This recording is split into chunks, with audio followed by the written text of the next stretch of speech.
ciidanka xoogga dalka Soomaaliyeed gaar ahaan ururka 64aad guutada 7aad ayaa biyo dhaamin iyo raashin gargaar ah u qaybiyay qaar ka mid ah qoysaska ka soo barakacay abaaraha ka jira dalka iyo baada nabadiidka Al-Shabaab. qoysaskan gargaarka ay u fidiyeen ciidanka ayaa soo gaaray deegaanada ay ciidanka xaqiijiyeen amniga gobolka Shabeellada Hoose. gargaarkan oo ah wajiga koowaad ee gurmadka ciidanka ururka 64aad guutada 7aad ee xoogga dalka Soomaaliyeed ayaa loogu qaybiyay shacabka Soomaaliyeed oo wajahaya dhibaatooyin xagga nolosha. ciidanka xoogga dalka Soomaaliyeed gaar ahaan ururka 64aad ayaa sidoo kale shacabka u qaybiyay daawooyin looga hortagayo xanuunada malaariyada iyo shuban biyoodka. qaar ka mid ah shacabkii loo qaybiyay gargaarka ayaa ciidanka ugu mahadceliyay. ciidanka xoogga dalka Soomaaliyeed qaybtiisii ururka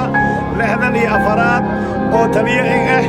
taliye hala walbadana warku sheegay way daa jiray tala hala wal min qabada wallahi baaka geeg walaagi ummada muslimiinta u qabaday ilaahay miisaan sheeqayam allah ka kabo waylana ciidamada xoogga dalka Soomaaliyeed meel kasto roogan jira oo jooga yaasiinlana iyagoo mushaar yar lay qaadayaan iyo beesis dareen ummadii soo daarsiyeen askariga oo mushaar lay qaadada saas weeli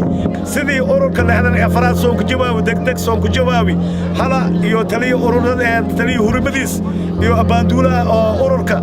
oo naftiyo Soomaaliyeed mooye oo meel munaasab in hoogan way ku fadaanay ilaaha ku fadaanay ummadda Soomaaliyeed oo ku fadaanay.